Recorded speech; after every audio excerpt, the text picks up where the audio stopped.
Good morning.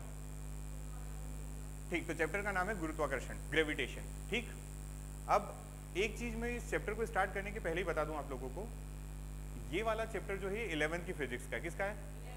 ठीक, और आप लोग 12th की फिजिक्स भी पढ़ चुके सब लोग। 12th फिजिक्स में आपने एक चैप्टर पढ़ा है जो कि पहला ही चैप्टर था, इलेक्ट्रिक फील्ड एंड चार्ज वाला पढ़ा है, इलेक्ट्रिक चार्ज एंड फील्ड जो पढ़ते हो आप। ठीक, एक थोड़ा सा कॉमन सेंस, आपका जो पुराना जितना भी आपको नॉलेज हो, जितना याद हो, उसके अकॉर्डिंग बात करें। देखो, ग्रेविटेशन के मैं टॉपिक बोलता हूं, आप कोशिश करना कि उसी को रिलेट करो अपने किससे, इलेक्ट्रिक चार्ज और फील्ड वाले चैप्टर से। ठीक, यहां पर अगर आपको पहले नंबर पे ग्रेविटेशन सब पढ़ के आए हो, आपने इलेक्ट्रिक चार्ज एंड फील्ड वाला चैप्टर भी पढ़ा। ठीक, पहले नंबर पे अगर मैं बात करूं तो वहां पर 12th की फिजिक्स का पहला चैप्टर आप पढ़ते हो, कूलम्स लॉ पढ़ते हो, यहां पे पढ़ते हो न्यूटन का ग्रेविटेशनल लॉ पढ़ते हो। एक चीज सिमिलर है, वहां पे फॉर्मूला क्या लिखते हो आप फोर्स का? क्या फॉर्मूला है? F बराबर K times of Q1 Q2 by r square. Similar formula gravitation में यूज होता है, जो न्यूटन ने दिया हुआ है, फोर्स बराबर G m1 m2 by r square या डी स्क्वायर, जो भी डिस्टेंस जो भी लेना वो बात की बात है। हो गया? ठीक, दूसरी चीज वहां पे, मतलब आप इलेक्ट्रिक चार्ज एंड फील्ड में पढ़ते हो, तो वहां पे पढ़ते हो आप इलेक्ट्रिक फील्ड, मतलब जिसको बोलते हो विद्युत क्षेत्र, इलेक्ट्रिक फील्ड इंटेंसिटी मतलब विद्युत क्षेत्र की तीव्रता पढ़ते हो। ठीक, वैसे ही अगर यहाँ पर देखोगे तो यहाँ पर पढ़ते हो आप गुरुत्वीय क्षेत्र या गुरुत्वीय क्षेत्र की तीव्रता पढ़ते हो। बिल्कुल बोलो हाँ या ना। ठीक, समझ रहे हो बात? जैसे क्वेश्चंस आप न्यूमेरिकल वहां पर कूलम लॉ के सॉल्व करते हैं, वैसे ही न्यूमेरिकल हम सॉल्व करेंगे ग्रेविटेशन में, ग्रेविटेशन वाले लॉ या न्यूटन्स लॉ ऑफ, है ना, यूनिवर्सल लॉ ऑफ ग्रेविटेशन जो पढ़ते हो। क्लियर है क्या? बहुत हद तक 50% अगर माने तो वो चैप्टर और ये चैप्टर सिमिलर जाता है। 50% नहीं तो थोड़ा कम मान लो, पर उतना सिमिलर है ये चैप्टर। ठीक, एक सिमिलरिटी और बताता हूं आपको। आप लोगों ने इलेक्ट्रिक चार्ज एंड फील्ड पढ़ा, तो वहां पर कहीं पर लेमडा, रो और सिग्मा पढ़ा क्या आपने? लेमडा, सिग्मा और रो।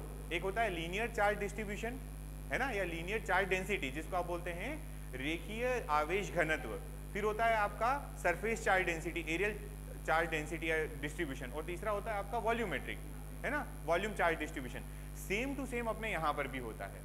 ठीक है, यहाँ पर भी क्या होगा? यहाँ पर चार्ज नहीं होगा, यहाँ पर होगा द्रव्यमान, क्योंकि आप इस ग्रेविटेशन की जहां बात करते हो, यहाँ पर क्या आ जाएगा आपका? मास आ जाएगा। वहां पर चार्ज है तो यहाँ पर मास होगा, बाकी होगा यहाँ पर भी लेमडा, सिग्मा और रो, हम लिख सकते हैं। और एक बेसिक अगर हम हिंट करें या बात करें, आप लोगों ने एक चीज, एक फॉर्मूला बहुत ज्यादा बार पढ़ा है, रो बराबर m बाई वी, पढ़े हो ना? इसी को तो आप इनडायरेक्टली डेंसिटी बोलते हो। क्या बोलते हो? डेंसिटी। डेंसिटी का फॉर्मूला लिखते हो तो लिखते हो ना मास डिवाइडेड बाय वॉल्यूम, लिखते हो। अब आप इसको देख लो, ये रो जो है ये एक्चुअल में क्या है? ये आपकी डेंसिटी, जो आप सीधे सीधे शब्दों में बोलते हो, एक्चुअल में ये वॉल्यूमेट्रिक डेंसिटी है। कैसी है? वॉल्यूमेट्रिक, मतलब जो आपका वॉल्यूमेट्रिक डेंसिटी मतलब क्या? मतलब आपका आयतन घनत्व। ठीक है, और कौन सा वाला? क्योंकि यहाँ पर मास यूज होता है, इसलिए इसको आप वॉल्यूमेट्रिक मास डेंसिटी बोल सकते हैं। क्या बोल सकते हैं? Volumetric mass density. समझ गए बात? यही आप अगर 12th की फिजिक्स में पढ़ते तो वहां पर भी आप रो लिखते। क्या लिखते? रो। लेकिन वहां पर आप लिखते Q बाई वी। क्या लिखते आप? Q by v. और फिर इसको क्या बोलते हैं? ये भी क्या होती है? तो ये होती है वॉल्यूमेट्रिक चार्ज डेंसिटी। क्या बोलते हैं आप इसको? आ गई क्या बात समझ में? यहाँ पर क्योंकि Q है, क्योंकि ये चार्ज वाली बात है, इसलिए ये डेंसिटी जो कहलाई वो चार्ज डेंसिटी कहलाई। और यहाँ पर मास है, इसलिए इसको आपने क्या बोला? Mass density. समझ गए? तो सिमिलरिटी बहुत ज्यादा है ना? सिमिलरिटीज इस चैप्टर में और उस चैप्टर में बहुत ही ज्यादा मिलेगी। इवन न्यूमेरिकल जो है वो भी आपको सेम टू सेम मिलेंगे। ठीक, जैसे मैं आपको बिल्कुल बेसिक एक आपने कभी भी न्यूमेरिकल सॉल्व किया हो, शायद आपको मैंने क्लास में पहले करवाया भी। जैसे हम लोग एक स्क्वायर ले लेते हैं। क्या ले लेते हैं?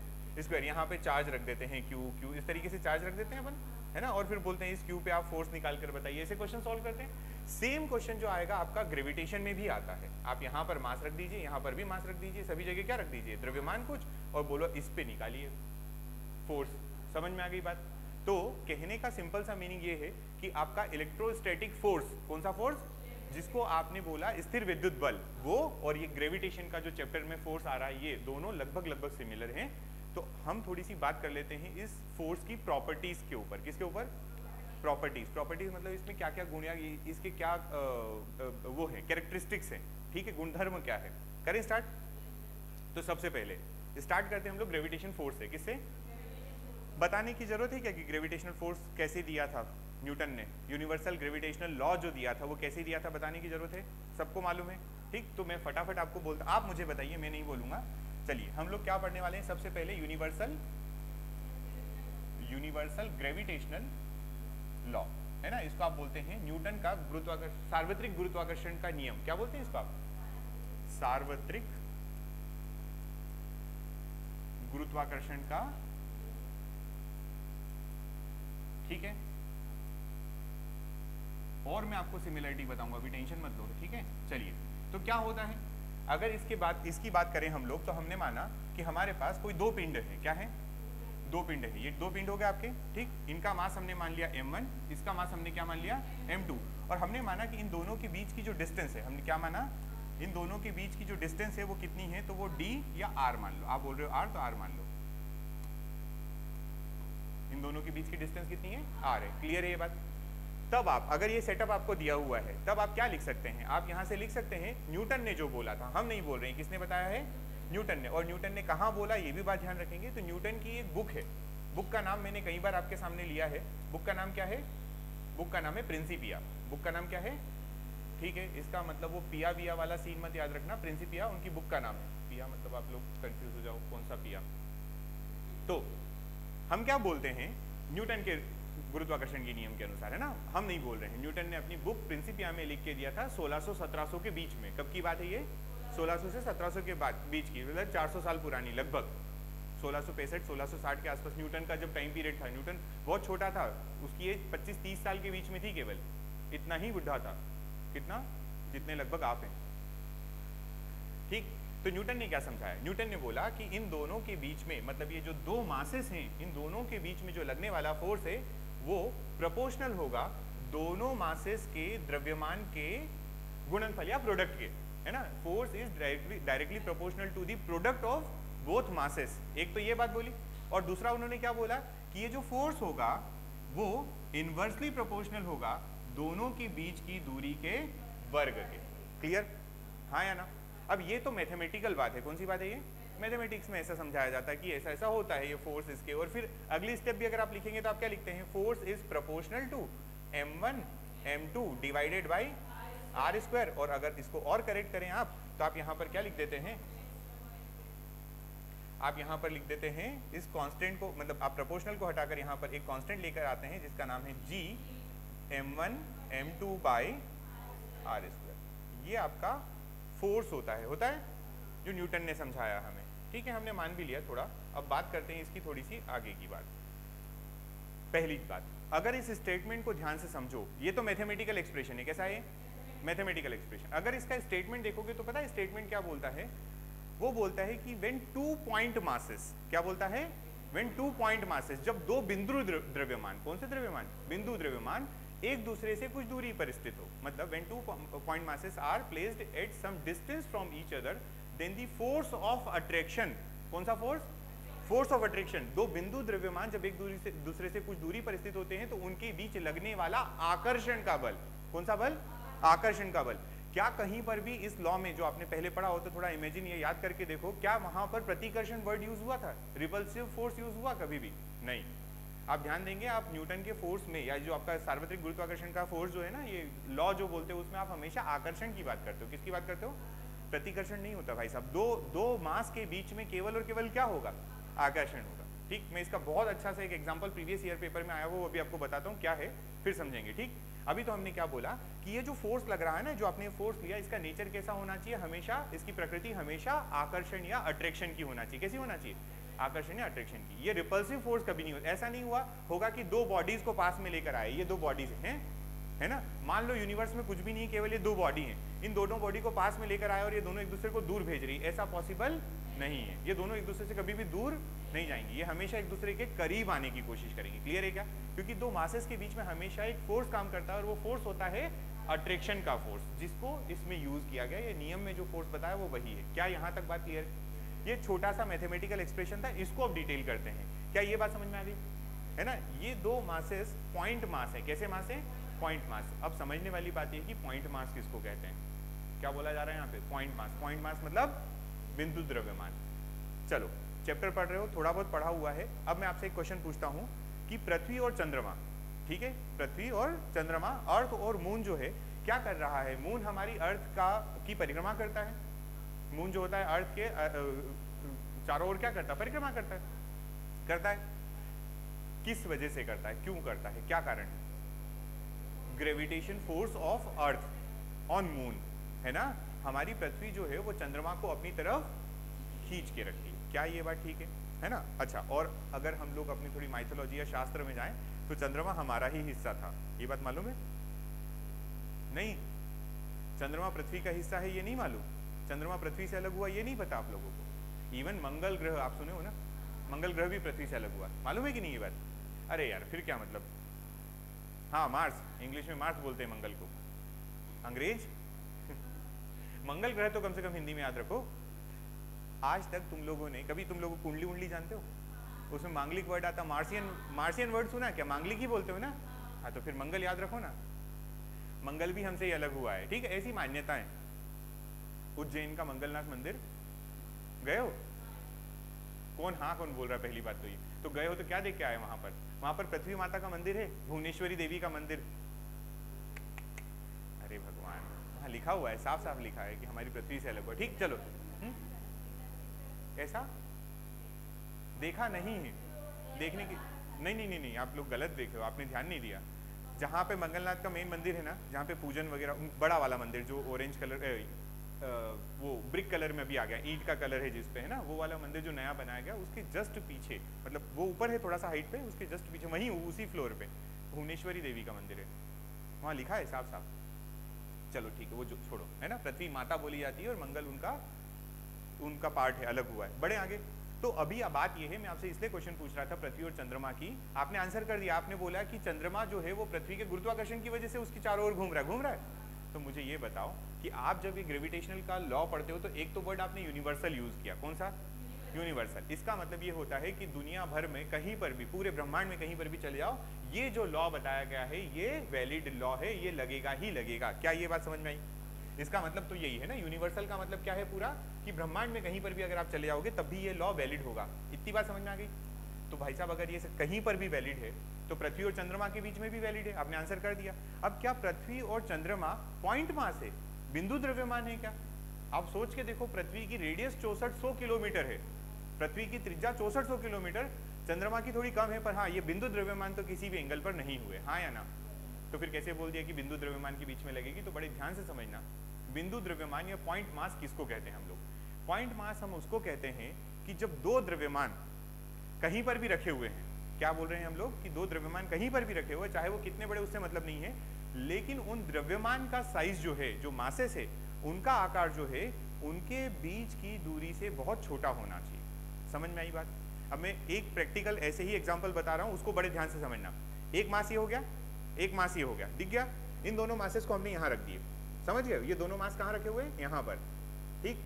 अब इन दोनों के बीच की डिस्टेंस कितनी है? इतनी। ये मास रखे थे, इन दोनों के बीच की डिस्टेंस ये हो गई, डिस्टेंस इतनी सी और मास भी इतना। इनको कभी भी पॉइंट मास नहीं बोला जाता, समझ गए बात? इनको कभी भी पॉइंट मास नहीं बोला जाता। फिर पॉइंट मास किसको कहोगे? ध्यान से समझना, इसको कहते हो पॉइंट मास। यही द्रव्यमान जब बहुत डिस्टेंस पे पहुंच जाएंगे, बहुत डिस्टेंस मतलब एक दूसरे से बहुत ज्यादा दूर हो जाएंगे, जब एक दूसरे से बहुत ज्यादा दूर हो जाएंगे तो इनका आकार इनकी बीच की दूरी के रिस्पेक्ट में बहुत छोटा हो गया। समझ गए बात? इनका जो साइज है इनकी बीच की डिस्टेंस के रिस्पेक्ट में बहुत छोटा हो जाता है, इस वजह से इनको हम क्या बोलते हैं? Point masses. ऐसे ही अगर आप पृथ्वी और सूर्य की बात करते हैं, पृथ्वी और चंद्रमा की बात करते हो, तो पृथ्वी और सूर्य भी एक दूसरे के बीच में गुरुत्वाकर्षण लगा रहे हैं क्या? पृथ्वी और सूर्य, अर्थ और सन के बीच में भी क्या ग्रेविटेशनल फोर्स लग रहा है? बिल्कुल लग रहा है। हम सन के अराउंड घूम रहे हैं तो सन हमें गुरुत्वाकर्षण से ही तो रोका हुआ है ना? तो वो अब आप सूर्य देखो, सूर्य हमसे 109 गुना बड़ा है, पृथ्वी से कितना गुना बड़ा? 109। अब पृथ्वी हमारी इतनी बड़ी, उससे सूर्य 109 गुना बड़ा। अब आप इमेजिन करके देखो। पर बात यह है कि इन दोनों के बीच में जो डिस्टेंस है वो 15 करोड़ किलोमीटर की है। कितने की? 15 करोड़ किलोमीटर। अभी मैंने आपको थोड़ी देर पहले कहा कि पृथ्वी और चंद्रमा, क्या बोला हमने? दो बातें की ना आपने पहले, जो जिसका आंसर किया उसी पे आते हैं। ये आपकी कौन हो गई? इसको मान लो चंद्रमा है, ये कौन है? और ये आपका अर्थ है, ये ठीक है ना? इसको आपने इसको आपने बोल दिया अर्थ है। ये अर्थ आपकी कौन सा कलर? ब्लू कलर की। तो मान लो अर्थ है, ये आपकी अर्थ हो गई और ये आपका मून हो गया, ठीक। अर्थ जो है, अर्थ का रेडियस अगर हम बात करें तो रेडियस कितनी है अर्थ की? 6400 किलोमीटर। कितनी है? 6400 किलोमीटर, ठीक। चंद्रमा की रेडियस कम है, छोटा आपको दिखाई दे रहा है अलग ही वैसे भी। अब बात आती है इनको पॉइंट मास कब बोला जाए? अगर ये दोनों बहुत पास में होते, ये दोनों बहुत पास में होते तो ये पॉइंट मास कभी भी नहीं होते। लेकिन इन दोनों के बीच की जो डिस्टेंस है, इन दोनों के बीच की डिस्टेंस अगर आपसे कोई पूछेगा तो आप बोलेंगे कि पृथ्वी और पृथ्वी और चंद्रमा के बीच की जो डिस्टेंस है, किसी को पता है? ये जो यहाँ पर आर आएगी वो आएगी 3,84,000 किलोमीटर। कितनी? अब आप इमेजिन करके देखो, कहाँ 3,84,000 और कहाँ 6400। समझ गए डिफरेंस? क्योंकि ये डिस्टेंस बहुत ज़्यादा है और हमारी पृथ्वी का साइज, चंद्रमा तो और छोटा है, पृथ्वी केवल 6400 किलोमीटर की रेडियस वाली थी, इस वजह से हमने बोल दिया पॉइंट मास ऐसे। समझ गए बात? ऐसा ही सूर्य और पृथ्वी के केस में होगा। हमारे पृथ्वी से सूर्य की दूरी कितनी? 15 करोड़ किलोमीटर, बहुत ज़्यादा होती है। क्लियर है? इस वजह से ये हम लोग बोलते हैं पॉइंट मास के लिए। किसके लिए? Point mass. तो ये पॉइंट समझ में आया कि किसके लिए वैलिड होगा न्यूटन का ये सार्वत्रिक गुरुत्वाकर्षण का नियम? पॉइंट मास के लिए, बिंदु द्रव्यमान के लिए। दूसरी बात, ये केवल आकर्षण की प्रकृति का होता है, इसका नेचर केवल अट्रैक्शन वाला होता है, कभी भी रिपल्सिव नहीं होगा। क्लियर है ये बात? अब ये दो चीजें आपने पढ़ ली, इसके बाद में इसके और कैरेक्टरिस्टिक बताता हूँ, इस लॉ के और कैरेक्टरिस्टिक बताते हैं, देन हम उसके बाद इसको आगे बढ़ाएंगे। इसको और आगे बढ़ाना है, ये खत्म नहीं हुआ है, ठीक है ना? ठीक, तो मैं पहले आपको क्या बता देता हूँ, मैं आपको कुछ इसके कैरेक्टरिस्टिक बताता हूँ। कैरेक्टरिस्टिक मतलब गुण, तो हम इसको सीधा सीधा बोल देते हैं या तो प्रॉपर्टीज या प्रॉपर्टीज लिख देता हूँ, properties of law, universal law जो आपका है, ठीक है? इस ये जो नियम है, नियम के कुछ गुण पढ़ लेते हैं हम लोग। बहुत इंपॉर्टेंट है, सीधा सीधा आपके पेपर में हो सकता है कि ये पेपर में आ जाए कि कौन सा सही है कौन सा गलत है, इस तरीके से। ठीक, देखो सबसे पहला आपने जो बोल दिया उसको भी लिख लेते हैं। कौन सा आपने बोला? अट्रैक्शन का होना चाहिए। कैसा होना चाहिए? फोर्स का नेचर कैसा होना चाहिए? तो हमने बोला इसका जो नेचर है, इसकी जो प्रकृति है वो कैसी होना चाहिए? हमेशा हमेशा अट्रैक्शन की, इसकी प्रकृति जो है आकर्षण की होना चाहिए। एक चीज, ठीक है? दूसरी बात समझना, देखो आप लोग जब पढ़ते हो तो आप जी का मान निकालते हो, कैपिटल जी का। किसी को याद है कैपिटल जी का मान कितना है? 6.67 इंटू -11, 10⁻⁻11। अब एक बात बताइए, 10⁻⁻11 क्या बहुत छोटी क्वांटिटी होगी? अरे अरे अरे नहीं बोल रहे तुम लोग, कैसे बच्चे हो यार? F बराबर क्या लिखा हुआ है? Gm1 m2 डिवाइडेड बाई, इस g की वैल्यू आप ही मुझे बता रहे हो 6.67 इंटू 10⁻⁻11। तो 10⁻⁻11 का मतलब क्या होता है? डिवाइड 10⁻11, हाँ या ना? और इसका मतलब क्या होता है? 10 के बाद कितने जीरोस? 11 जीरोस। समझे? तो छोटी नहीं होगी क्वांटिटी। तो अगर ये ग्रेविटेशनल कांस्टेंट जो है, यूनिवर्सल ग्रेविटेशनल कांस्टेंट छोटा है, तो फोर्स भी कैसा आएगा? छोटा। बोलो हाँ या ना? अगर ये जी की वैल्यू बहुत कम है तो इधर वैल्यू क्या होगी? कम। तो दूसरा पॉइंट आप याद रखेंगे इस फोर्स के बारे में कि इसका जो नेचर आपने एक क्या बताया? अट्रैक्शन का होता है। दूसरा नेचर आप बोलेंगे कि ये दुर्बल प्रकृति का होता है। कैसा होता है? तो हम यहाँ पे बोल रहे हैं it is a weak force. हम इसको क्या कहेंगे? ये कैसा फोर्स होता है? तो यह दुर्बल बल होता है। ठीक है, इसका जो नेचर है दुर्बल नेचर है, मतलब दुर्बल बल है। यहाँ तक बात समझ में आई? अच्छा, अब यहाँ से एक क्वेश्चन और आता है, इसको हटाते हैं। ये जो आपने नेचर बोल दिया ना इसका कि सर ये वीक फोर्स होगा, तो इसको एक बात और समझते हैं। आपको फिजिक्स में 3 फोर्सेस के बीच में कंपैरिजन पता होना चाहिए। कितने फोर्स के बीच में? 3। अभी क्लास स्टार्ट हुई थी तो हमने एक फोर्स की बात की थी, कूलम वाले की, जिसको आप बोलते हो इलेक्ट्रोस्टैटिक फोर्स। कौन सा फोर्स बोलते हो? Electrostatic force. क्या आप लोगों ने कूलम फोर्स के बाद एक मैग्नेट वाले चैप्टर में भी कूलम का लॉ पढ़ा? क्या वहां पर भी आपने K m1 m2/r² पढ़ा? वो मैग्नेट वाले केस में पढ़े हो ना? तो एक फोर्स आप याद रखेंगे आपका गुरुत्वाकर्षण का। कौन सा याद रखोगे? गुरुत्वाकर्षण। एक फोर्स आप याद रखोगे जो 12th की फिजिक्स में ही, मॉडर्न फिजिक्स में न्यूक्लियर फोर्स आता है, नाभिकीय बल। याद आया? नाभिक के अंदर लगने वाला जो उसके जो मॉलिक्यूल्स, पार्टिकल्स जो होते हैं उनके बीच में लगने वाला जो बल होता है, न्यूक्लियर फोर्स, आपने थोड़ा बहुत पढ़ा होगा उसको।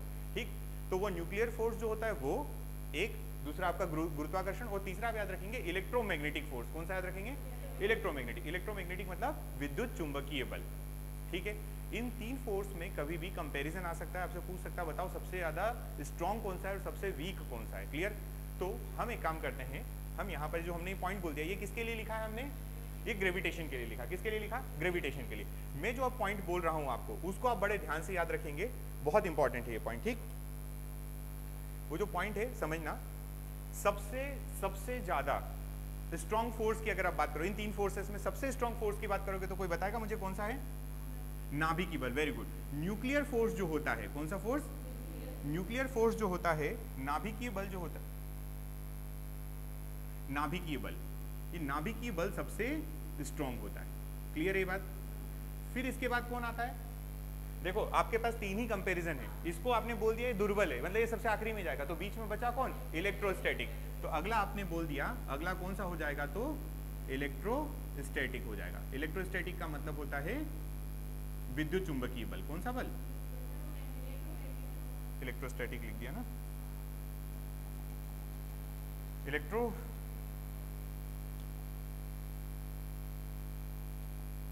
तो मैग्नेटिक फोर्स। कौन सा फोर्स? मतलब विद्युत चुंबकीय। ठीक है। और तीसरा सबसे दुर्बल अगर फिजिक्स में बात करें या क्वेश्चन आएगा तो वो आएगा ग्रेविटेशन। किसका आएगा? ग्रेविटेशन। मतलब गुरुत्वाकर्षण का जो होगा बल वो सबसे वीक फोर्स होगा। ठीक। तो हम यहाँ पे बोल सकते हैं कि ये जो हमने लिखा है, ध्यान देना, ये हमने स्ट्रॉन्ग लिखा है और इधर हम जाते जाते किधर गए हैं? वीक। ये हो गई दुर्बलता, ये दुर्बल बल, और ये वाला बल कौन सा हो गया? प्रबल। इसको आप हिंदी में बोलेंगे प्रबल बल हो गया। इतना आपको याद रखना है। क्लियर है ये बात? ये आपका टेबल इस पॉइंट से संबंधित है, इस पॉइंट से जो आपने सेकंड पॉइंट पढ़ा। ठीक। बढ़े आगे। ठीक। अब और समझो, और प्रॉपर्टीज में ही पढ़ते हैं। ठीक। प्रॉपर्टी और क्या हो सकती है? अगली प्रॉपर्टी देखते हैं, तीसरी प्रॉपर्टी समझो। देखो अब कोई सा भी फोर्स हो, क्या बोल रहे हैं? कोई सा भी फोर्स हो, चाहे वो इलेक्ट्रोमैग्नेटिक फोर्स हो, इलेक्ट्रोस्टैटिक फोर्स हो, या ये आपका ग्रेविटेशनल फोर्स, हमेशा हमेशा हमेशा ये सेंट्रल फोर्स या केंद्रीय बल होते हैं। कैसे बल होते हैं? केंद्रीय बल या सेंट्रल फोर्स। अब इसका क्या मीनिंग होता है केंद्रीय बल होना है सेंट्रल फोर्स का? ये हमेशा बॉडी के सेंटर ऑफ ग्रेविटी की तरफ लगते हैं। किधर लगते हैं? Centre of gravity. जैसे दो बॉडी ये रखी ना, ये दो बॉडी है ना, तो इसका सेंटर यहाँ पर और इसका सेंटर यहाँ पर, तो ये फोर्स की डायरेक्शन या तो ऐसे होगी या ऐसे होगी। क्या ये क्लियर है? एक चीज। या फिर दो बॉडी ऐसी रखी हुई है, रखी हुई हो सकता है ऊपर नीचे रखी हो, एक बॉडी यहाँ एक बॉडी यहाँ, इसका सेंटर यहाँ और इसका सेंटर यहाँ, तो इनके बीच में जो फोर्स लगेगा वो भी कैसा लगेगा? इस डायरेक्शन। समझ गए?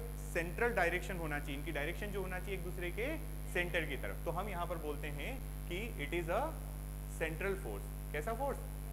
Central force. मतलब इसकी प्रकृति जो होती है सेंट्रल फोर्स, ये कैसा होता है? तो आप इसको कहेंगे यह केंद्रीय बल होता है।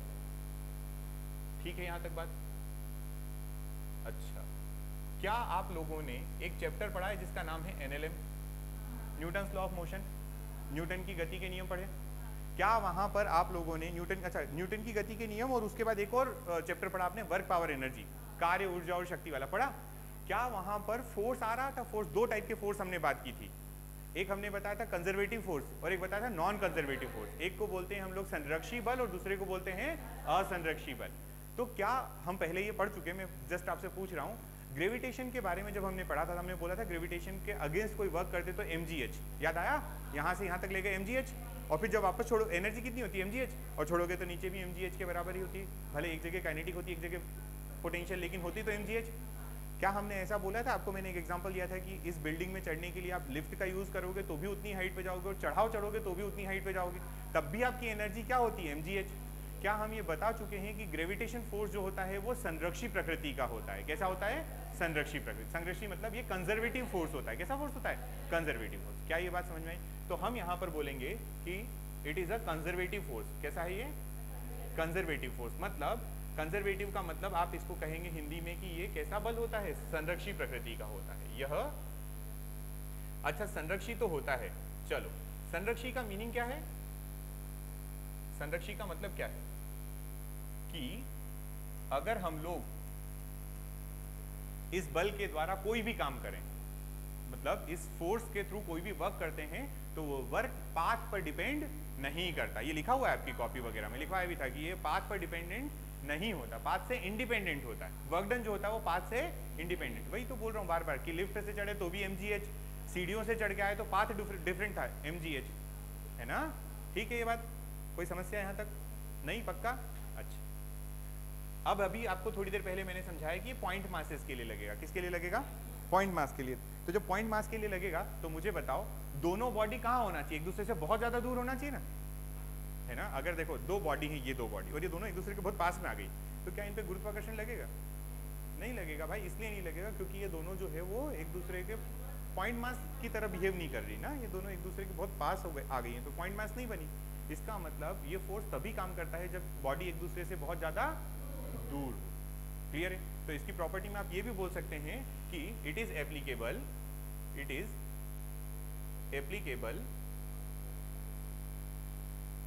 नहीं, पॉइंट मासेस वाली बात नहीं लिखेंगे, अब हम लिखेंगे एप्लीकेबल फॉर लॉन्ग डिस्टेंस। ठीक है, लॉन्ग डिस्टेंस से कुछ याद आया?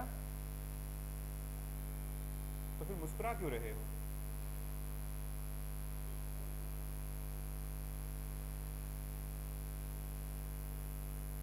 यह लंबी दूरी के लिए भी वैध है। वैलिड है मतलब एप्लीकेबल, वैध जो भी समझना हो। वैद्य मतलब वो डॉक्टर वाला वैद्य नहीं।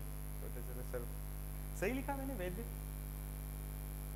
हाँ नहीं लिखा सही, कोई बात नहीं, आप समझ तो गए ना। ये वो डॉक्टर वाला नहीं, मतलब वैलिड वाला वैद्य। एप्लीकेबल मतलब उपयोगी है। मैंने डॉक्टर वाला लिख दिया वैद्य। देखो जब आपको कुछ समझ में ना आए तो हिंदी में एक चीज होती है पर्यायवाची, उसका उपयोग किया करो। जब आपको लिखते ना आए तो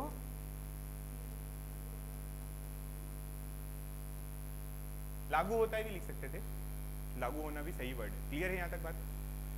ये आपका क्या लिख रहे हैं हम लोग, क्या पढ़ रहे हैं? प्रॉपर्टीज ऑफ ग्रेविटेशनल फोर्स या यूनिवर्सल ग्रेविटेशनल लॉ में जो फोर्स यूज होता है उसकी। आकर्षण लिखवा दिया, अट्रैक्शन का नेचर होता है हमेशा। पॉइंट मास की बात समझ में आई गई होगी आपको। ये 2-3 पॉइंट की केंद्रीय बल होता है वगैरह वगैरह। बोलो कोई समस्या यहाँ तक? इतनी प्रॉपर्टीज ही आप याद रखें। पेपर में इससे रिलेटेड तो क्वेश्चन नहीं आया, लेकिन क्वेश्चन आया है आपकी 12th फिजिक्स के न्यूक्लियर फोर्स से रिलेटेड। किससे related? Nuclear force. Nuclear force में एक क्वेश्चन पूछा था, नीचे 4 ऑप्शन दिए थे, उसमें से बोला था कि विच वन इज रॉन्ग या फॉल्स। 4 ऑप्शन में एक लिखा था संरक्षी प्रकृति का होता है ना, दूसरा लिखा था सेंट्रल फोर्स होता है, तीसरा लिखा था हमेशा अट्रैक्शन का होता है, और चौथा कुछ और ऑप्शन था, तो उसमें से आपको गलत निकालना था। तो अभी अगर मान लो उन्होंने न्यूक्लियर फोर्स का पूछ लिया तो चांस बनता है कि अब किसका पूछे? ग्रेविटेशन का। ग्रेविटेशन का उन्होंने नहीं पूछा। पूछ सकता है कि ग्रेविटेशन के मामले में कौन सी बातें सही है या गलत है। तो आपको इतनी बातें ये बताई, ये सारी सही है, ये वैलिड है, ये सब एप्लीकेबल है। ये 5 पॉइंट आपके सामने जो आए इसमें सब में लागू होगा। इसके अलावा अगर कुछ दे देता है तो फिर देखते हैं, धीरे धीरे पढ़ते पढ़ते आप लोग और समझ ही जाएंगे। अभी ग्रेविटेशन फोर्स की और भी चीजें आपको समझ में आएगी। क्लियर? देखो कभी भी ना, अभी क्या होता है पेपर में जो क्वेश्चन आते हैं ना उसके वो होता है, या तो पेपर बनाने वाला प्रीवियसली कहीं पर क्वेश्चन लिखा हुआ है उसको एज इट इज उठा लेता है, उस केस में उसको आंसर प्रिपेयर नहीं करना पड़ता। जैसे मान लो मुझे आप बोलो कि सर पेपर बना के दे दो, एक थोड़ा प्रैक्टिस करना है, तो अगर मेरे को आपको 30 क्वेश्चंस का पेपर बनाना है, 45 का पेपर बनाना है, 50 क्वेश्चंस का पेपर बनाना है, बहन आपको बहुत नींद आ रही है?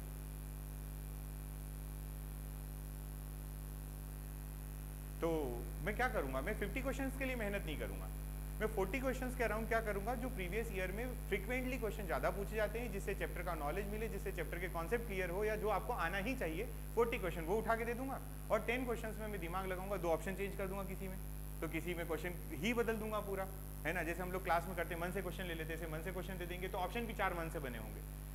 वो जो 40 क्वेश्चन है वो आपकी प्रैक्टिस से बन जाएंगे। क्यों? क्योंकि आप कोई ना कोई बुक रेफर करोगे, कहीं ना कहीं से तो पढ़ोगे, तो उस चैप्टर के 40 तो बनते हैं। अब बात बची वो रिमेनिंग 10 क्वेश्चंस की, तो उसमें केवल और केवल आपका चैप्टर पढ़ा हुआ काम आता है। जब आप ये कॉन्सेप्ट्स पढ़ लेते हो, जब आप छोटी छोटी चीज़ें कवर कर लेते हो, तो आपको वो ऑप्शन पढ़ के समझ में आता है अच्छा ये वाला सही होगा या नहीं होगा। समझ गए बात? तो दिमाग केवल उन 10 क्वेश्चन में ही लगाना होता है। और ये हर पेपर का, केवल IIT अगर आप छोड़ दो तो हर पेपर का नेचर यही होता है कि आपसे कम 80% पेपर आपका इजी ही रहता है। बस वो थोड़ा सा 20% में आपको कॉन्सेप्ट, दिमाग, formulas, more than one formula, ये सब मामले पूछे जाते हैं। क्लियर है यहाँ तक? ठीक, बढ़े आगे। और प्रॉपर्टी आएगी तो ऐड कर देंगे। अभी हम बात कर रहे हैं हमारे ग्रेविटेशन के इस लॉ की। ठीक, इसको थोड़ा सा और आगे बढ़ाते हैं। अब ये जो मासेस है, मैं फिर से एक बार आपको बना के बता रहा हूँ, ये फोर्स सबको पता चल गया ना? बोलिए। देखो मुझे बताना ध्यान से, अब आप लोगों को जितना आता है वो मुझे बता दो, फिर मैं आपको बता दूँ। एक मास ये हो गया, एक मास ये हो गया, ठीक है।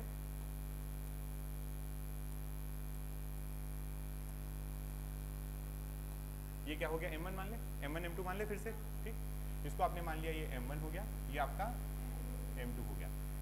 तीसरी चीज एक जो यहाँ पे बात समझने वाली है वो ये है कि आप जब भी इन दोनों मासेस के बीच की डिस्टेंस लेंगे तो वो डिस्टेंस जो है इन दोनों मासेस के सेंटर टू सेंटर लेना है। कहाँ से कहाँ लेना है?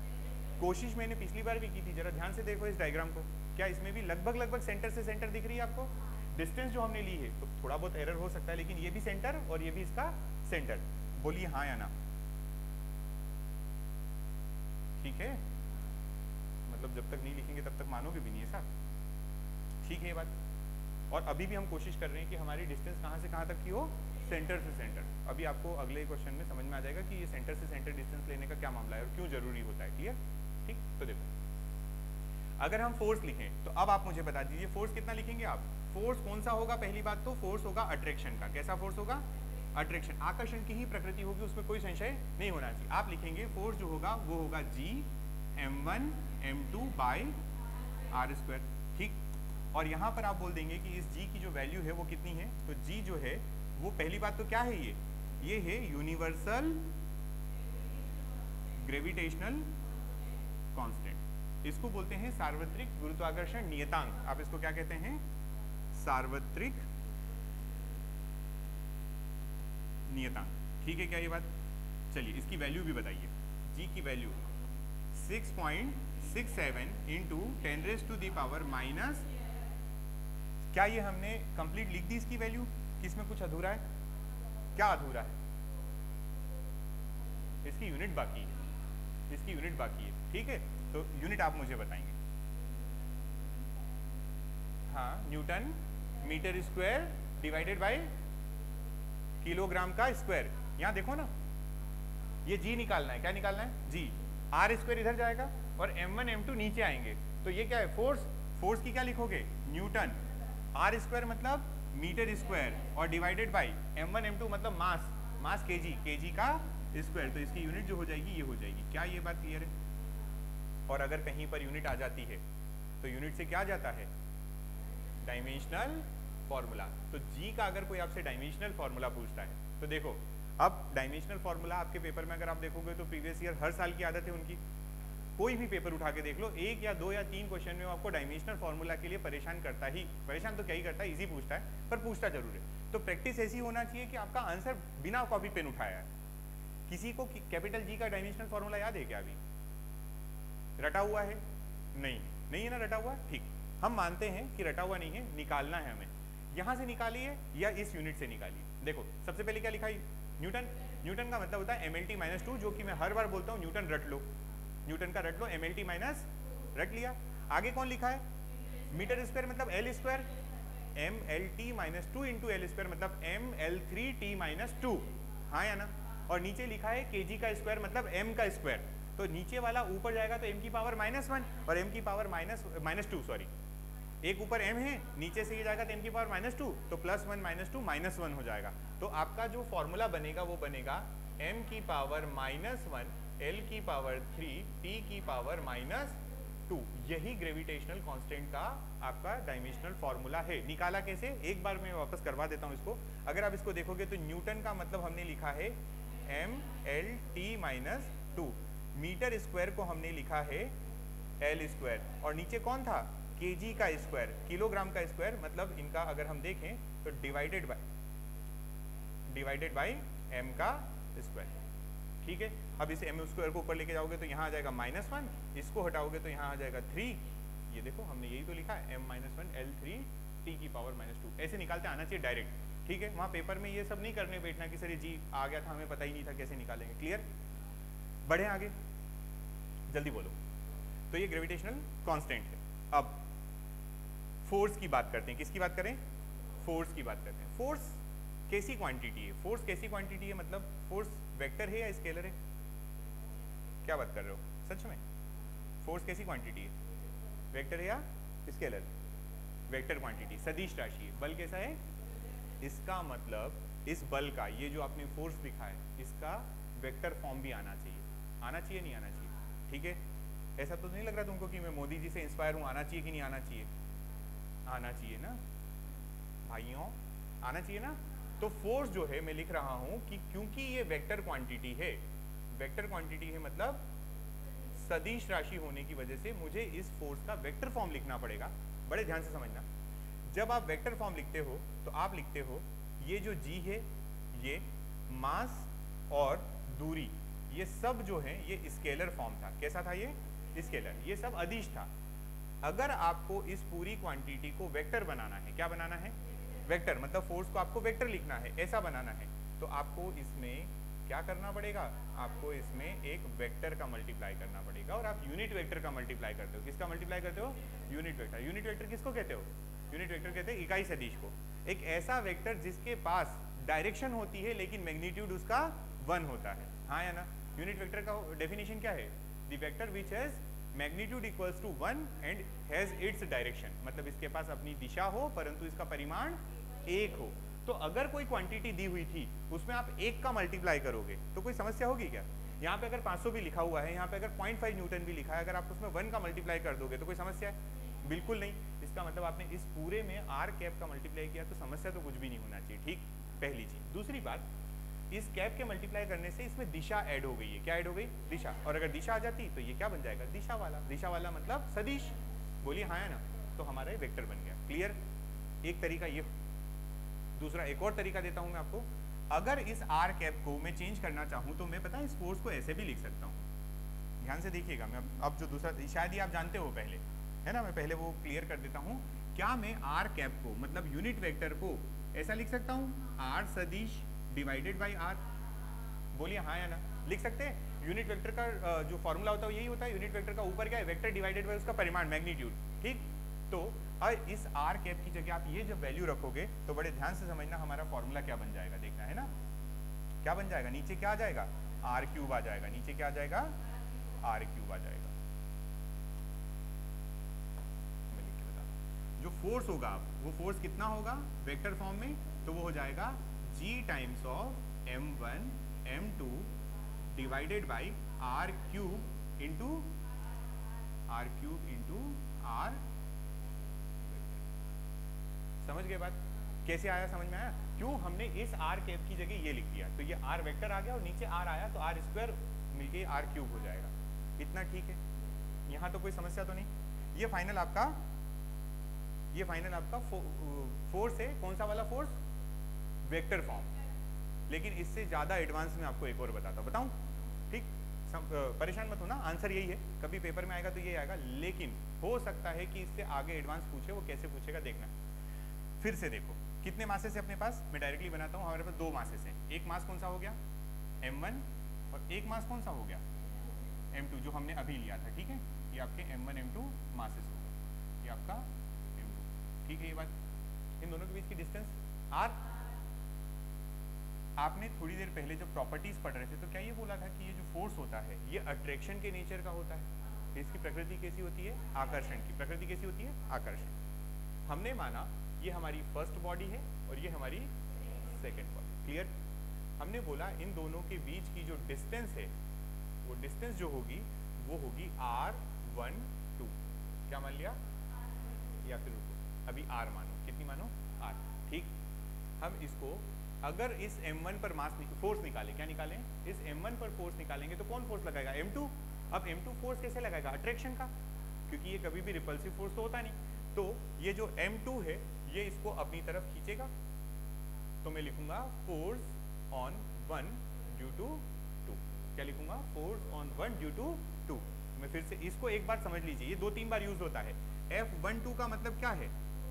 फोर्स ऑन 1, मास 1 मतलब आप समझें, ड्यू टू मास 2, मतलब एक पर द्रव्यमान 1 पर 2 द्वारा लगाया गया आकर्षण का ही है ना? ठीक है, क्लियर? तो मैं यहां पर लिख रहा हूं फोर्स ऑन 1 ड्यू टू 2। कितना लिखूंगा? जी, दोनों मासेस कितने हैं? m1 m2 डिवाइडेड बाई दोनों के बीच की डिस्टेंस कितनी है? r। ये लिखते हैं? बोलिए हाँ या ना? अब बात ये है कि मुझे वेक्टर फॉर्म लिखना है। कैसा लिखना है? बहुत ध्यान से समझना।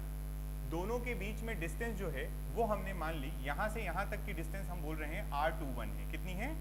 R21, 2 से 1 के बीच की डिस्टेंस कितनी है? तो R21 ऐसे हो गया, और फोर्स किधर लग रहा है? इधर की तरफ। मतलब फोर्स जो होता है वो दोनों के बीच की डिस्टेंस वेक्टर के अपोजिट डायरेक्शन में लगता है। डिस्टेंस R21 ऐसा, तो ये इधर लग रहा है, हमने लिख दिया F21, ये R21, और यहाँ पर हमने लिख दिया माइनस, और यहाँ पर कौन आ जाएगा? अगर इसको वेक्टर फॉर्म बनाना है तो आप यहाँ पर लिख देंगे R21। समझ गए बात? अब आप देखो पिछले वाले में और इस वाले में डिफरेंस किस बात का है? डिफरेंस किस बात का है मैं बताता हूँ, फिर तुम गलत सोच रही हो देवी। सही लिखा है मैंने? डिफरेंस इस बात का है कि हमने पिछले जो पढ़ा था, पीछे वाले स्लाइड में जो पढ़ा, इसको देखो लास्ट में क्या लिखा है। यहाँ पर कहीं 1 2 लिखा है क्या? नहीं, तो यहाँ पर हमने 1 2 नहीं लिखा था, हमने माइनस प्लस भी नहीं लिया। पर अगर हम देखते हैं कि एक्चुअल क्या आना चाहिए, तो यहाँ पर क्या आएगा? एक माइनस आएगा। क्या आएगा? माइनस। क्यों? क्योंकि इसकी डिस्टेंस और फोर्स की जो डायरेक्शन है वो एक दूसरे से अपोजिट है। डिस्टेंस अगर इधर लग रहा है तो फोर्स इधर लगता है। ठीक है, यहाँ तक बात समझ में आ गई? अच्छा, अब एक पॉइंट और, वो ये पॉइंट है कि ये जो फोर्स लगता है ना, ये जो आप फोर्स लगाते हैं, ये फोर्स हमेशा जो होता है 1 पे 2 लगाएगा और 2 पे 1 लगाएगा। क्लियर है? जैसे हम पृथ्वी चंद्रमा की बात कर रहे थे, तो जितना पृथ्वी चंद्रमा पर फोर्स लगाती है, चंद्रमा भी पृथ्वी पर उतना ही फोर्स लगाता है। क्लियर ये बात? पर मुझे बताइए, अगर मैं आपको बोलता हूं कि M2 ये जो लिखा हुआ है, इस पर कितना फोर्स लगेगा? मैंने क्वेश्चन क्या पूछा है? M2 पर कितना फोर्स लगेगा? तो आप बोलेंगे सर M2 पे जो फोर्स लगेगा वो पहली बात तो डायरेक्शन मुझे बताओ, डायरेक्शन किधर होगी? M2 को कौन पुल करेगा? M1। मतलब फोर्स किधर लगना चाहिए? इधर की तरफ, क्योंकि अट्रैक्शन का नेचर होगा तो इधर ही लगेगा। तो हमने बोल दिया ये हो गया F/2 ड्यू टू 1। क्लियर है ये बात? है ना? और फोर्स लिखोगे तो कितना लिखोगे? F/2 कितना लिखोगे? G(M1 M2) divided by R square. अब इसको हम वेक्टर फॉर्म बनाना चाहें तो वेक्टर फॉर्म कैसे बनाएंगे? अब आप शायद समझ गए होंगे कि वेक्टर फॉर्म कैसे बनेगा। देखो वेक्टर फॉर्म ऐसे बनेगा, एक तो ये बन गया, फिर आप यहाँ पर क्या लगा दोगे? R capital. इतना भी समझ में आया, लेकिन थोड़ा सा गड़बड़ है, एक लगाना पड़ेगा माइनस, फिर ये 2 1 है तो यहाँ लिखोगे क्या? ये बात समझ में आई? ये जो ऊपर लिखा है फोर्स का फॉर्मूला लिखते समझ में आ गया? वेक्टर कैसे लिखेंगे समझ में आ गया ना? गुड। अब जरा एक बात ध्यान से समझो, अगर मैं आपको कहता हूं कि force on 1 due to 2 is equals to force on 2 due to 1, क्या ये बात सही है? क्या ये बात बिल्कुल सही है? कितने लोग बोल रहे हैं ये बात सही है? मैं अकेला हूं जो बोल रहा हूं कि ये बात बिल्कुल सही है। और आप लोग क्या सोच रहे हो कि माइनस लगा दे? सर बड़े ध्यान से सुनो भाई साहब, ये बिल्कुल सही है, क्योंकि ये मैंने आपको स्केलर फॉर्म लिख के बताया है। ढंग से देखो, इसके ऊपर क्या कहीं एरो दिखाई दे रहा है आपको? नहीं, इसका मतलब ये सही लिखा है। फोर्स कितना होगा? G(M1 M2) by R square ही होगा, चाहे 1 2 पे लगाए या।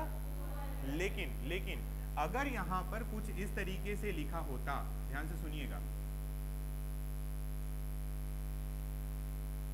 तब ये सही, मतलब ये ऐसा होता। क्या ये बात समझ में आई? तो अब इसको भी सही बनाना है। इसको अगर सही बना, वेक्टर फॉर्म, ये कौन सा फॉर्म था? स्केलर। ये कौन सा फॉर्म है? पर ये तो गलत हो गया। तो फिर अगर इसको सही बनाना है तो आप क्या लिखोगे? आप लिखोगे 1 2 इज इक्वल्स टू F/2 यहाँ पर भी वेक्टर, यहाँ पर भी वेक्टर, और यहाँ पर माइनस। अब ये सही हो गया है। क्या ये क्लियर है बात? इसमें किसी को समस्या हो तो मुझे बता दो। अभी है कोई समस्या? पक्का नहीं है? तीनों बातें सही हैं, ये याद रह जाएंगी? ठीक है, मैं यहाँ पे पीछे लिख देता हूँ शॉर्ट में। ये कौन सा फॉर्म है? Scalar form. स्केलर मतलब अदिश रूप है ये, ठीक है। और ये दोनों जो है ये कौन से हैं? वेक्टर फॉर्म, सदिश, ठीक है। अब जाके आपको ये बातें अगर पेपर में वेक्टर स्केलर के फॉर्म में भी अगर ऑप्शन आ जाता है चार्ट, तो आप माइनस वाला प्रेफर करेंगे, लेकिन यहाँ 1 2 तो यहाँ 2 1। क्लियर? और क्यूब वाला लिख लेंगे क्या? माइनस ही लगाएंगे। ये अगर यहाँ वेक्टर है तो यहाँ क्यूब आ जाएगा, वो तो कोई समस्या वाली बात नहीं है ना। ये जो पीछे लिख के बताया ये बात समझ गए हो, है ना। तो अगर यहाँ पर 1 2 होता, क्या होता? यहाँ 1 2 होता तो यहाँ 2 1 होता, यहाँ पर भी 2 1। बस बात खत्म, कोई समस्या ही नहीं। ठीक,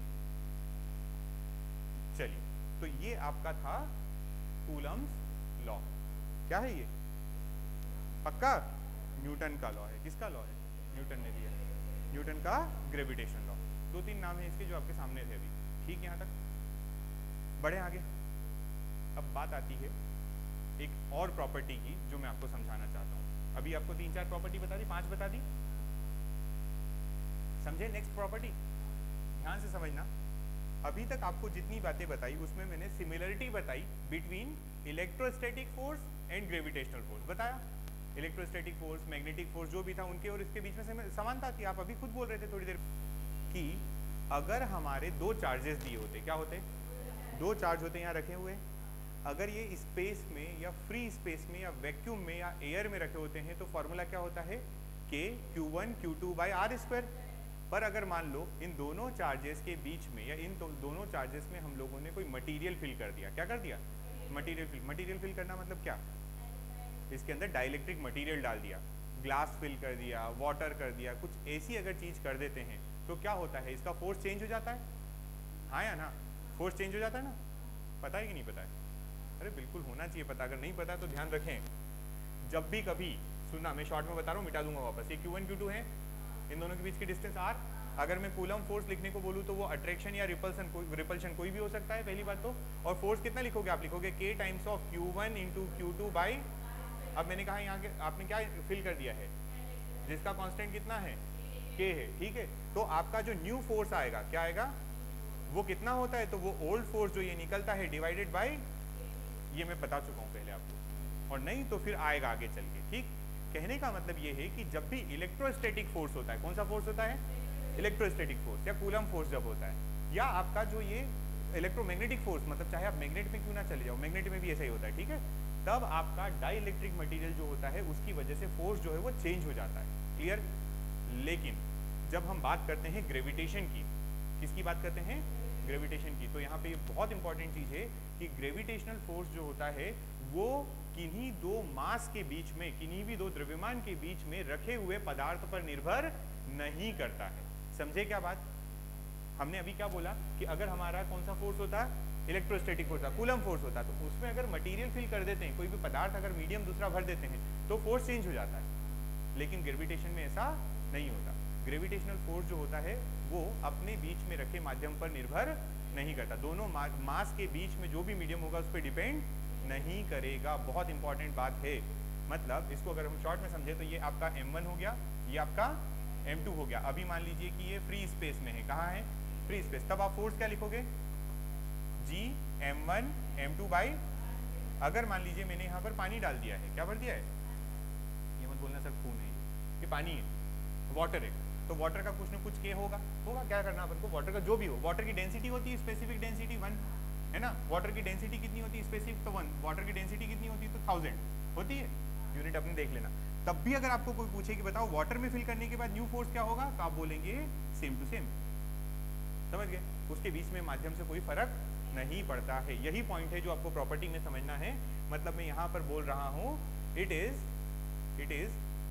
इंडिपेंडेंट, क्या बोला जा रहा है, it is of medium between both masses,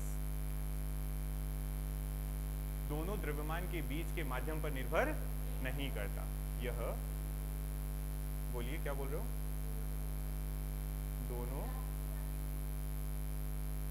द्रव्यमान के, क्या फिर से बोलो, कोई फर्क नहीं पड़ेगा, उन्होंने मना ही कर दिया ना,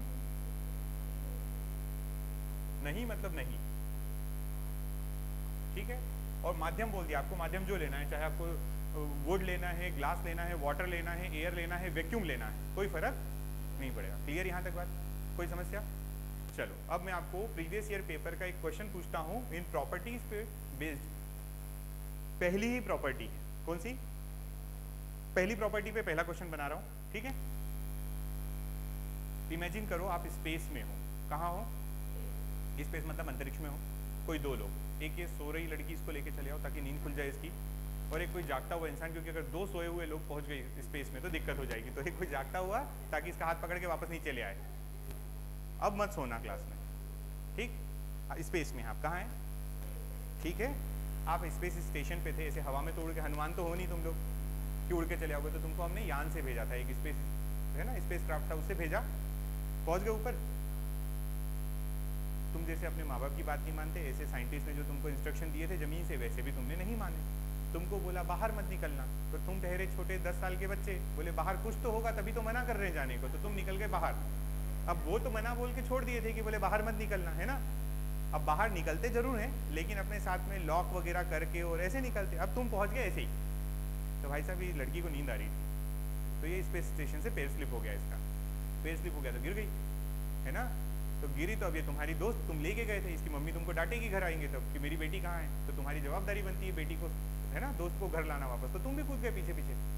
अब चक्कर ये है कि तुम जब कूदे तो तुम ऐसी जगह चले गए जहाँ, अब वो स्पेस स्टेशन को छोड़ दो थोड़ा सा, है ना, वो जो स्पेस क्राफ्ट स्टेशन था उसको भूल जाओ, आप स्पेस में हो। कहाँ हो, मजाक था, अब समझना जो क्वेश्चन है। आप स्पेस में हो, आपके आसपास कुछ भी नहीं है, आप लगातार नीचे गिर रहे हो या कहीं भी जा रहे हो ना, उसमें नीचे गिरने का सवाल पैदा नहीं होता, क्योंकि ग्रेविटी है ही नहीं वहाँ पे। ग्रेविटी नहीं है तो आप राइट लेफ्ट दाएं बाएं कहीं भी जा सकते हो। क्लियर। अब मुझे बताइए, 4 ऑप्शन देता हूँ मैं आपको कि क्या होने वाला है। ठीक, पहला ऑप्शन, दो बॉडी मतलब एक आप और एक आपकी दोस्त, दोनों गिर रहे हैं, आपको भी नींद आ रही है, दो बॉडी नीचे गिर रही है, दो बॉडी नीचे गिर रही है लगातार। ठीक, नीचे गिर रही है, ऐसे जा रही है, ऐसे जा रही है, जैसी आपकी मर्जी जहाँ जाने है, ठीक है, गिर रही है। तो इन दोनों का क्या होगा? पहला ऑप्शन, दोनों अपने अपने पाथ पे गिरती रहेंगी। पहला ऑप्शन क्या है? ये दोनों अपने अपने पाथ पर गिरती रहेंगी। कैसा भी, इनका पाथ ऐसा था तो ऐसी जाएंगी, मतलब स्ट्रेट लाइन में जाना चाहती है। पहला ऑप्शन ये है। दूसरा ऑप्शन ये है, ये दोनों जो है जिसका मास ज्यादा होगा, इन दोनों में से जिसका मास ज्यादा होगा वो ज्यादा तेजी से नीचे आएगी, और जिसका मास कम होगा वो धीरे नीचे आएगी। ये दूसरा ऑप्शन था। तीसरा ऑप्शन ये है, ये दोनों एक दूसरे से दूर जाएंगी। क्या होंगी? मतलब गिर रही थी, ऊपर से गिर गई थी, लगातार गिरे हुए हैं ना, ऐसा नहीं कि ये गिर गई 6 घंटे बाद आपने देखा मेरी दोस्त मेरे साथ नहीं है तो फिर मैं भी पूछ जाऊँ। आप लगातार साथ में गिरे हो, ठीक। तो आप जब गिरे तो ये दोनों एक दूसरे से क्या हो रही हैं? दूर जा रही हैं, एक दूसरे को रिपेल कर रही हैं, प्रतिकर्षित कर रही हैं। और अगला ऑप्शन आपके पास ये है कि जब ये दोनों गिरती हैं तो ये दोनों एक दूसरे के पास आने लगती हैं। कोई खींच नहीं रहा, रस्सी नहीं बंधी हुई है, कुछ भी नहीं है, दोनों के बीच में कोई कनेक्शन नहीं है, ठीक है ना। तब आपको इस क्वेश्चन का आंसर करना है। बताओ, एक बच्ची बोल रही आंसर डी करेक्ट होगा, ये दोनों एक दूसरे के पास आएंगी। कोई और? एक दूसरे से दूर जाएंगी वाला सही है क्या? रिपल्सिव नेचर वाला सही है? एक दूसरे से कैसी जाएंगी ये? दूर। एक बच्ची बोल रही है सी आंसर होना चाहिए, ठीक। और कोई? एक क्या था, ये सीधा सीधा गिरती रहेंगी, सीधा सीधा उसका उसके साथ है कोई? इस ऑप्शन के साथ कोई भी नहीं। अच्छा ठीक है। एक ऑप्शन ये था कि जिसका मास ज्यादा है वो ज्यादा तेजी से गिर रहा है और जिसका मास कम है वो धीरे धीरे। इसके साथ नहीं। ऐसा क्यों होगा? ऐसा नहीं होगा ना। गुड, ऐसा नहीं होगा, है ना, ये भी बात सही है, ऐसा नहीं होता है। ऐसा तो ग्रेविटेशन में होता ही नहीं है, ठीक है। इसका भी एक क्वेश्चन समझा देंगे आगे चल के, पर अभी इसका करेक्ट आंसर क्या होगा? इसका करेक्ट आंसर होगा डी। क्या होगा? डी। देखो, स्पेस में कोई भी नहीं है, केवल 2 मासेस हैं। कितने? एक ये सोई हुई बच्ची और एक उसके साथ में जागती हुई उसकी फ्रेंड। जब ये दोनों साथ में गिर रही हैं, बोलो हाँ है ना, तो दोनों मासेस जो हैं वो एक दूसरे की तरफ क्या करेंगे? क्योंकि मास के बीच में फोर्स जो होता है वो हमेशा अट्रैक्शन के नेचर का होता है। कैसा होता है? अट्रैक्शन। समझ में आ गई बात? अब बोलने को तो बात छोटी सी थी कि फोर्स का नेचर कैसा होगा, अट्रैक्शन, लेकिन क्वेश्चन कैसे घुमाया, समझ गए? कुछ लोग अभी भी सोच रहे हैं कि सर वो तो एक दूसरे से रिपेल करेंगे। रिपेल तो कर ही नहीं सकते। ओवर नहीं थिंकिंग करना है ना, मतलब गलत कब होता है? जब आप ओवर थिंकिंग करते हो। ओवर थिंकिंग मत करो चीजों, जो स्ट्रेट फॉरवर्ड आंसर है लगाओ और छुट्टी करो। क्लियर? अगला क्वेश्चन, पहला क्वेश्चन इस पे, ये प्रीवियस ईयर क्वेश्चन है, मजाक नहीं कर रहा हूँ, ठीक है। अगला क्या था कि ये वीक फोर्स है, हाँ या ना। ये वाला क्वेश्चन था जो मैंने आपको उसी समय बता दिया कि इस तरीके से क्वेश्चन आ जाए। 4 ऑप्शन में पहले यहाँ पर ग्रेविटेशन रख सकता है, कभी बीच में ग्रेविटेशन रख सकता है, कभी तीनों को बराबर लिख देगा। क्या क्लियर है? और एक और क्वेश्चन बना सकते हैं इस पर अगर आप चाहें तो। देखो, हम जमीन पे होते हैं, हम लोग जब रेत या सैंड पे भी जब खड़े होते हैं ना, तो हम जमीन के अंदर धंसते नहीं है। क्यों नहीं धंसते पता है? जमीन के अंदर क्यों नहीं धंसते हम लोग? क्योंकि जितना फोर्स हम लगाते हैं उतना ही फोर्स अर्थ हमारे ऊपर लगा देती है। अगर ग्रेविटेशन बहुत ज़्यादा होता है, ग्रेविटेशनल फोर्स की वैल्यू वो बहुत स्ट्रॉन्ग फोर्स होता है, मान लो ग्रेविटेशन बहुत ज़्यादा स्ट्रॉन्ग होता है, तो आपको क्या करता है? नीचे बहुत ज़्यादा तेज़ी से खींचने की कोशिश करता, और जब बहुत ज़्यादा तेज़ी से खींचने की कोशिश करता तो अर्थ उसको रेजिस्ट नहीं कर पाती, मतलब अर्थ ऊपर की तरफ फोर्स नहीं लगा पाती। तो आप कहाँ चले जाते? जहाँ पे भगवान राम और लक्ष्मण जी को लेने पाताल में गए थे हनुमान जी, वहाँ आप होते। बोलो हाँ या ना। आप कहाँ मिलते मेरे को? पाताल में, ठीक है क्या? पाताल लोक के किसी कमरे में बैठे होते आप, ये पृथ्वी लोक आपके काम का ही नहीं होता उस दिन, समझ गए ना बात। तो क्योंकि ये दुर्बल बल होता है इसलिए जो आप पे नीचे की तरफ फोर्स लगता है ग्रेविटेशन फोर्स वो कम लगता है, और कम लगता है तो पृथ्वी अपोजिट इसके बराबर फोर्स लगा देती है। क्या ये क्लियर है? अब मैं आपसे एक लास्ट क्वेश्चन और बोल रहा हूँ, यस और नो में आंसर करिएगा, ठीक है? ये असर्शन रीजन नहीं होते जो कारण और उसके कथन कारण वाले क्वेश्चन जो होते हैं, असर्शन रीजन, उसमें अगर कहीं आ जाए, क्या न्यूटन का गुरुत्वाकर्षण का नियम न्यूटन की गति के तीसरे नियम का पालन करता है? फिर से क्वेश्चन बोल रहा हूँ, सुनना ध्यान से, है ना? क्या न्यूटन की गुरुत्वाकर्षण का नियम या सार्वत्रिक गुरुत्वाकर्षण का जो नियम पढ़ा हमने, क्या ये न्यूटन की गति के तीसरे नियम का पालन करता है? आंसर यस और नो। यस वाले हैंड रेज करना, 1 2 3 4 5 6, और बाकी ये बाकी के बचे हुए लोग न्यूट्रल, कुछ नहीं बोलना सर, करता भी हो तो पता नहीं, नहीं करता हो तो मालूम नहीं सर, वो देखा नहीं हमने, न्यूटन से पूछा नहीं। बिल्कुल करता है, बिल्कुल करता है, आपने अभी थोड़ी देर पहले पढ़ा है, पता कहाँ पे पढ़ा?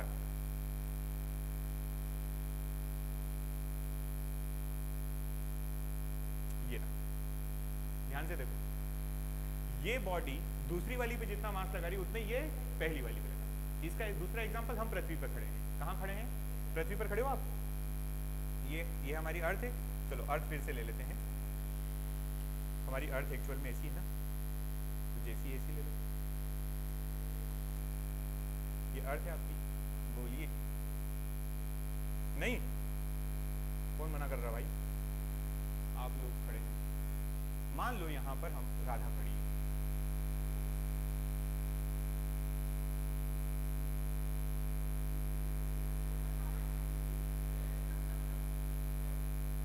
ठीक, ये कौन है? ये कौन है?